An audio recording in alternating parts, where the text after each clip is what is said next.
आप देख रहे हैं देश लाइव, देश की आवाज। एक ऐतिहासिक जगह है और ये वो सरजमी है जो सरदार पटेल और महात्मा गांधी की धरती है। यहाँ पर कांग्रेस पार्टी का ये ऐतिहासिक अधिवेशन कल होने जा रहा है। आज अखिल भारतीय कांग्रेस कमेटी की विस्तारित कार्य समिति की मीटिंग चल रही है और न्याय पथ के नाम से हमारा रेजोल्यूशन आएगा। उस प्रस्ताव पर अभी सभी सदस्य अपनी राय दे रहे हैं। मैं समझता हूँ कांग्रेस वर्किंग कमेटी की ये एक्सटेंडेड मीटिंग और कल का जो अधिवेशन है वो एक नई इबादत लिखेगा। कांग्रेस पार्टी के तमाम नेता, कांग्रेस अध्यक्ष खड़गे साहब, पार्लियामेंट्री पार्टी की चेयरपर्सन श्रीमती सोनिया गांधी जी, हमारे नेता प्रतिपक्ष राहुल गांधी जी, सभी महासचिव, मेंबर्स, हम सब यहाँ एकत्रित हुए हैं। और गुजरात वो ज़मीन है जहाँ पर कांग्रेस की जड़ें हमेशा मजबूत रही हैं।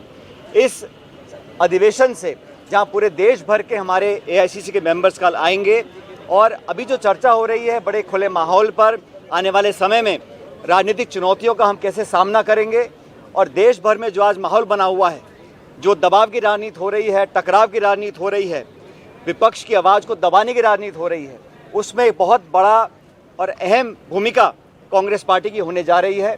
सबसे बड़ा विपक्ष होने के नाते ये हमारी जिम्मेदारी है और ये हम अपनी आने वाले समय में जो रणनीति होगी, जो कार्य योजना होगी, उस पर चर्चा आज कर रहे हैं। जो संदेश आज यहाँ से निकल कर जाएगा और कल के अधिवेशन में वो रेखांकित होगा, वो पूरे भारतवर्ष में तमाम कार्यकर्ताओं तक पहुँचेगा। आप सबको याद होगा 2025 वो वर्ष हमने घोषित किया है जो वर्ष संगठन के लिए समर्पित रहेगा।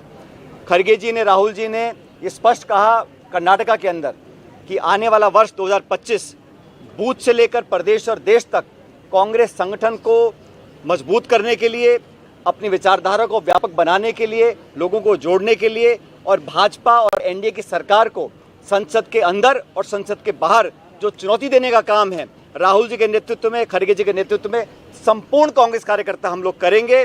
और आने वाली चुनौतियों का सामना हम कैसे करने जा रहे हैं, कैसे हम उदयपुर डिक्लेरेशन को लागू करेंगे, नौजवानों को, पिछड़ों को, दलितों को, आदिवासियों को और जगह कांग्रेस पार्टी में कैसे मिलने वाली है, उस पर हम विस्तार से चर्चा कर रहे हैं। आज का जो प्रस्ताव है उस पर चर्चा चल रही है, सदस्यगण अपने अपने सुझाव दे रहे हैं और एक बहुत मजबूत रेजोल्यूशन हम लेकर आएंगे। न सिर्फ देश में जो हालात हैं उस पर हम विवरण करेंगे, लेकिन कांग्रेस पार्टी का इस पर क्या स्टैंड रहेगा हर मुद्दे पर, उस पर चर्चा हो रही है। मैं मानता हूं कि गुजरात से, यहाँ पर ये बात मुझे स्वीकार करने में कोई संकोच नहीं है कि गुजरात में पिछले समय जो चुनाव हुए हम जीत नहीं पाए, लेकिन कांग्रेस की जड़ें गुजरात में बहुत मजबूत, बहुत गहरी हैं। उन तमाम मतदाताओं को अपने से जोड़ने का काम हमको करना पड़ेगा और इस अधिवेशन से उस प्रयास को और मजबूती मिलेगी, ऐसा मैं मानता हूँ। सचिन जी, सचिन एक बात सचिन जी, जिला अध्यक्षों को ताकत देने को लेकर लगातार राहुल गांधी आगे रहे हैं और उन्होंने जिला अध्यक्षों के, देश भर के जिला अध्यक्षों के साथ बैठक की है। क्या आज उस पर भी चर्चा हो रही है, कोई प्रस्ताव आने वाला है? कांग्रेस पार्टी में जैसा मैंने कहा 2025 संगठन का वर्ष है, तो यहाँ पर अपनी जो सबसे महत्वपूर्ण कड़ी है जिला अध्यक्ष, उसको एक नए स्वरूप में हम लोग ढालना चाहते हैं। राहुल जी की खुद की मंशा है, खड़गे साहब का भी ये दिशा निर्देश है। आपको स्मरण होगा दिल्ली में सारे देश भर के प्रत्येक जिलाध्यक्ष को हम लोगों ने दिल्ली में बुलाया, उनसे खुले माहौल में संवाद हुआ, उनसे विचार मांगे गए और ये बात इतना मैं कह सकता हूँ, इस पर अंतिम निर्णय तो कल अधिवेशन के बाद होगा, लेकिन जो सोच कांग्रेस पार्टी के नेतृत्व की है वो ये है कि जिला अध्यक्षों को हम और राजनीतिक ताकत देना चाहते हैं, उनकी जिम्मेदारी और जवाबदेही दोनों तय करना चाहते हैं और उनको सशक्त बनाकर ब्लॉक, मंडल, गांव, देहात और बूथ तक हम लोग पहुंचना चाहते हैं। तो कल इस पर हम और विस्तार से चर्चा करेंगे, लेकिन जिला अध्यक्षों की जो भूमिका है वो पहले से बहुत ज़्यादा महत्वपूर्ण होगी, इतना मैं कह सकता हूँ। यस, गौरव डब्ल्यूसी में प्रमुख सुझाव कौन सा है?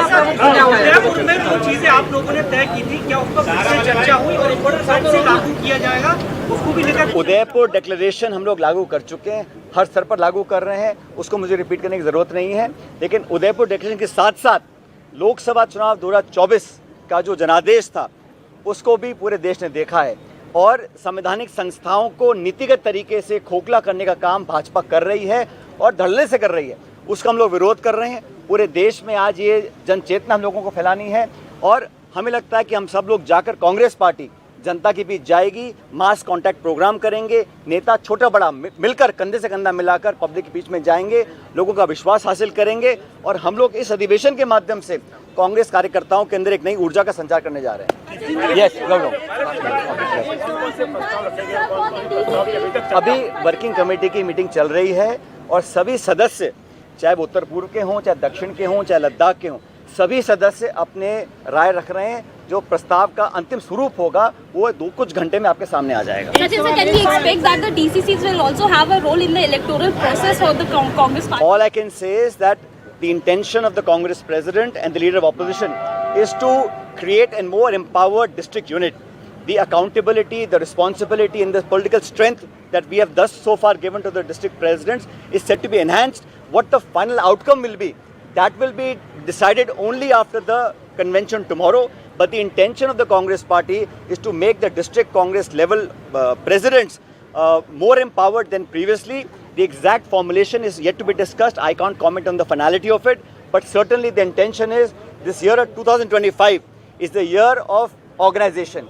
Kharge ji, Rahul ji have dedicated this year to the organization, to strengthen our party workers, to expand our party ideology, and to make sure that Congress party reaches out in a mass contact program through padyatras, through outreach programs, through door-to-door campaigns, and enthuse our workers across the country. This historic land of Gujarat, which is the land of Mahatma Gandhi, Sardar Patel, we are here today to send a message, a clear message, not just to our opponents, but also to our supporters and workers, that the Congress party will not step back. We will fight aggressively within parliament and outside and make sure that we win the next political challenge. Elections are fought to be won. The next few elections, we will fight with strength, and I'm supremely confident that Congress and its supporting ideologies will come together and give the BJP NDA a tough challenge in the coming months. The people दोबारा बोलिए।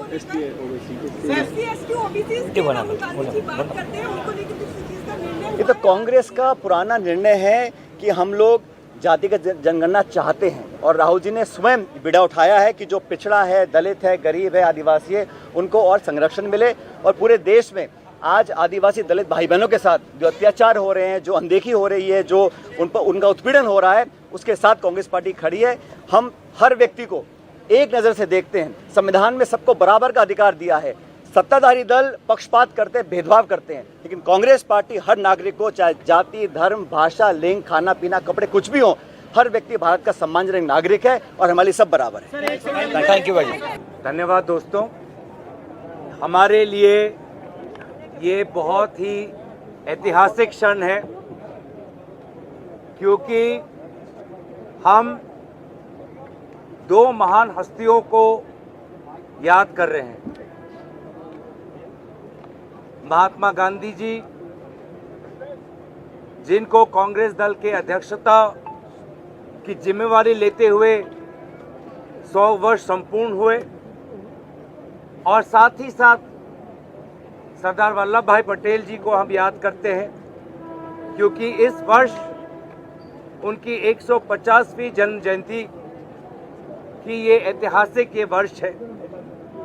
और इन दोनों महान हस्तियों को याद करते हुए उन दोनों में हमारे भारत माता के प्रति जो देशभक्ति थी,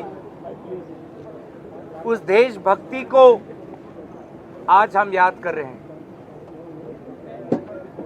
और ये हमारा राष्ट्रवाद है जिसकी नींव हमारे स्वतंत्रता संग्राम में गांधी जी, सरदार पटेल जी और उनके जैसे विभिन्न कांग्रेस दल के नेतागण और उनके साथ साथ पूरे भारत की आवाम, पूरी भारत की जनता ने दर्शाया और अंग्रेजों को भारत छोड़ने के लिए एक ऐसा एक शक्तिशाली माहौल बनाया। और हमारी देशभक्ति में, हमारी राष्ट्रवाद में हमारी एकता है, हमारी सद्भावना है और हमारे संस्कृति के प्रति दायबद्धता है, कर्तव्य है, जिम्मेवारी है और संविधान की संरक्षण आज हमारे लिए सबसे वो मूल कर्तव्य है आज के इस वर्तमान माहौल में। और इसीलिए गुजरात के इस पावन भूमि पर आकर हम गुजरात के लोगों के प्रति अपनी श्रद्धा व्यक्त करते हैं। ये गुजरात देशभक्ति की भूमि है, पवित्र सोमनाथ मंदिर की ये भूमि है। इस गुजरात के लोगों में उद्योग के प्रति जो उनकी जो शक्ति है, उनकी जो ज्ञान है, उसके प्रति हम नमन करते हुए बहुत से अहम मुद्दों पर हम वर्तमान में चर्चा कर रहे हैं। और जिस प्रकार से हम देख रहे हैं कि अमेरिका ने जो हमारे भारत के एक्सपोर्ट पर जो टैरिफ्स लगाए हैं, वो पूरे देश के साथ साथ गुजरात के भी बहुत से महत्वपूर्ण उद्योग पर एक नकारात्मक प्रभाव फैलाएगा। और उसको लेकर हम तो अपना चिंता व्यक्त कर रहे हैं। उसको लेकर हम चाहते हैं कि भारत सरकार हमारे राष्ट्र के उद्योग के लिए और मजबूती से अमेरिका के सरकार के साथ संवाद करे, लेकिन चुप्पी के बजाय हमें कुछ नहीं दिखता। ये टैरिफ्स हमारे छोटे छोटे लघु और मध्यम वर्ग पर एक बहुत ही नकारात्मक प्रभाव डालने वाला है। और मुझे अफसोस है कि गुजरात से आए हुए हमारे प्रधानमंत्री, उनको जिस प्रकार से नेतृत्व लेना चाहिए था इस विषय पर, वो किस कारण मजबूर है, वो किस कारण मौन है, हमें नहीं पता। और बजाय हमारे छोटे उद्योग, किसान को बचाने के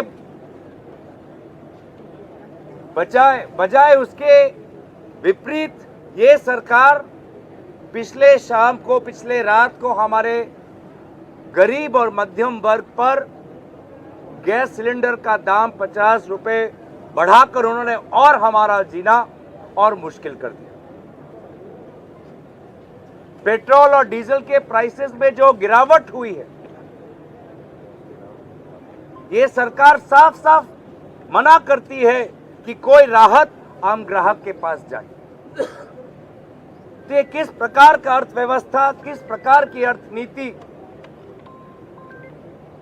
जहां पर वर्तमान में एक के बाद एक चुनौतियां और बढ़ रही है हमारे किसान, हमारे कोऑपरेटिव, हमारे छोटे मध्यम वर्ग पर, हमारे केमिकल्स, हमारे टेक्सटाइल्स, हमारे लेदर, हमारे ऑटोमोबाइल क्षेत्र पर। तो इन विभिन्न बातों पर कांग्रेस पार्टी ने एक बहुत गंभीर राय ली हुई है। आज भी कुछ दिन पहले बांग्लादेश के सरकार के इंटरिम केयरटेकर मोहम्मद यूनुस साहब के साथ मिलने के बाद भी आज भी बांग्लादेश में अल्पसंख्यकों की जो उनको एक सुरक्षा मिलनी चाहिए, वो ना मिलने के कारण हम बहुत चिंतित हैं।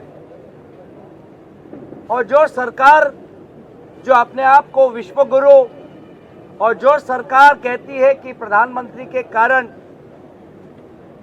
विश्व में हमारी ताकत बढ़ चुकी है, हम ना बांग्लादेश के मामले में कुछ सकारात्मक काम कर पाए हैं, ना अमेरिकन टैरिफ्स को लेकर कोई सकारात्मक काम कर पाए हैं, ना हमारा पड़ोसी देश चीन के साथ कोई हम सकारात्मक काम कर पाए। तो बहुत से अहम मुद्दों पर हमारी बात हो रही है और मुझे पूरा विश्वास है कि इस ऐतिहासिक कांग्रेस वर्किंग कमेटी से अहमदाबाद से आने वाले समय के लिए एक नया दृष्टिकोण, एक नई आर्थिक परिकल्पना, एक नई सामाजिक सोच, एक नई सांस्कृतिक ढांचा और लोगों में एक नई उम्मीद और जोश उजागर करे। धन्यवाद। गौरव जी, एक सवाल है। कुछ दिन पहले राहुल गांधी जी गुजरात आए थे। उन्होंने कहा था कि कुछ नेता कांग्रेस के बीजेपी से मिले हुए हैं और उन्होंने शादी वाले घोड़े और रेस वाले घोड़े का भी जिक्र किया था।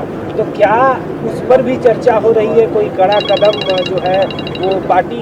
देखिए, जब राहुल गांधी जी ने एक विचार रखी तो स्वाभाविक है कि उस विचार को हमें पालन करना है, गंभीर रूप से हमें उस पर काम करना है और भविष्य में हम उनके इस विचार के प्रति हमारी जिम्मेवारी है कि उन्होंने हमारे समक्ष में यह बात रखी तो उनके बातों पर हम कितना आगे बढ़ पाएं, ये हमारी जवाबदेही जिम्मेवारी बनती है आने वाले समय।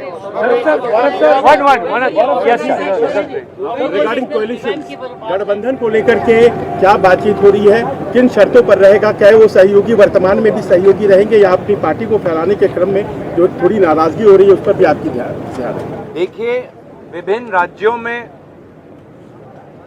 उनकी राजनीतिक परिस्थितियां अलग हैं, विभिन्न राज्यों में अलग अलग समय पर निर्वाचन होंगे और उन राज्य के नेताओं के साथ विचार विमर्श होगा।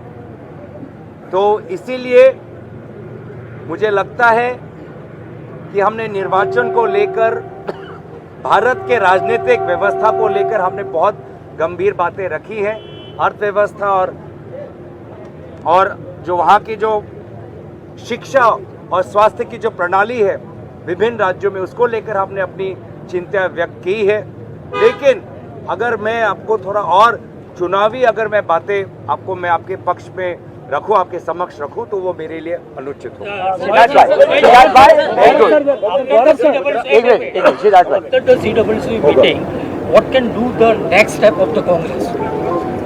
देखिए,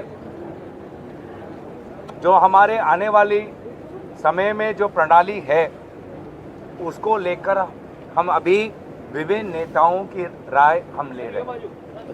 सब नेताओं की राय हम ले रहे हैं, अनुभवी नेताओं के राय ले रहे हैं, फ्रंटल ऑर्गेनाइजेशंस क्या चाहते हैं उनके राय ले रहे हैं, जो हमारे भूतपूर्व हमारे मुख्यमंत्री हैं उनके राय हम ले रहे हैं। तो सभी के राय लेते हुए निश्चय ही जब हमारे कांग्रेस अध्यक्ष अपनी बात रखेंगे और उन बातों को हम कल हमारा जो सेशन है उसमें हम रखेंगे तो आपको पूरा का पूरा आपको वहाँ पे स्पष्ट हो जाए निश्चय। और आपने देखा होगा कि आज से कुछ दिन पहले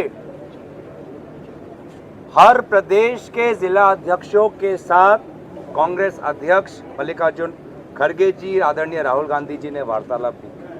मुझे लगता है कि बहुत ही ऐतिहासिक कदम हाल ही में हमने दिल्ली में संपूर्ण किया कि पूरे भारत देश में जितने भी जिला हैं उन सभी जिला अध्यक्षों को विभिन्न समय पर दिल्ली बुलाकर उनकी जो बात थी उन्होंने आदरणीय राहुल गांधी जी के समय के समक्ष रखी और उन्होंने भी अपनी जो बात रखनी थी, विचार परामर्श था, उन्होंने भी सबको दिया।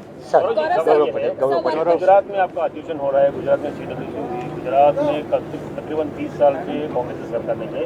राहुल गांधी ने खुद चैलेंज किया है संसद में कि इस बार भाजपा को गुजरात में हराएंगे। इस मुद्दे को लेकर क्या इस बैठक में चर्चा हुई या कल को चर्चा होने वाली है? किस मॉडल को लेकर आप जब उन्होंने हमारे सामने एक लक्ष्य रख दिया है कि 27 में हमें गुजरात में चुनाव जीतना है और जो अन्याय, नाइंसाफी और एक छोटे वर्ग तक जो प्रगति सीमित हो चुकी है उस नाइंसाफी को तोड़ना है, तो हर अवसर पे हम गुजरात को लेकर बहुत गंभीर है और हर अवसर पर हम अपने बीच में ऐसी हमारा वार्तालाप होता है जो आने वाले समय में गुजरात में हमारी रणनीति को सहयोग करें। Last question that Gopal BBC.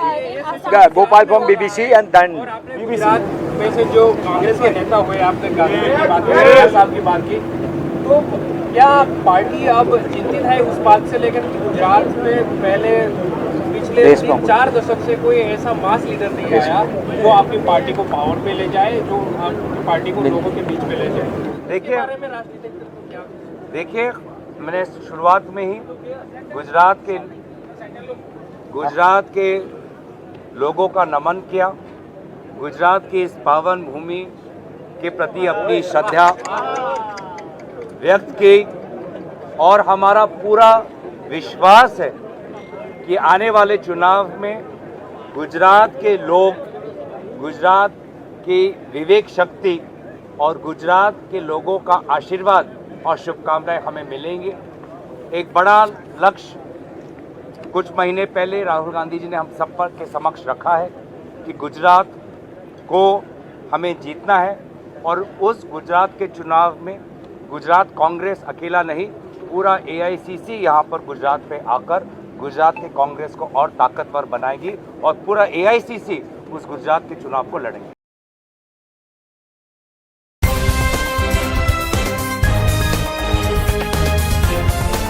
देश और दुनिया की तमाम छोटी और बड़ी खबरों के लिए हमारे चैनल को सब्सक्राइब करना न भूलें और बेल का बटन जरूर दबाएं।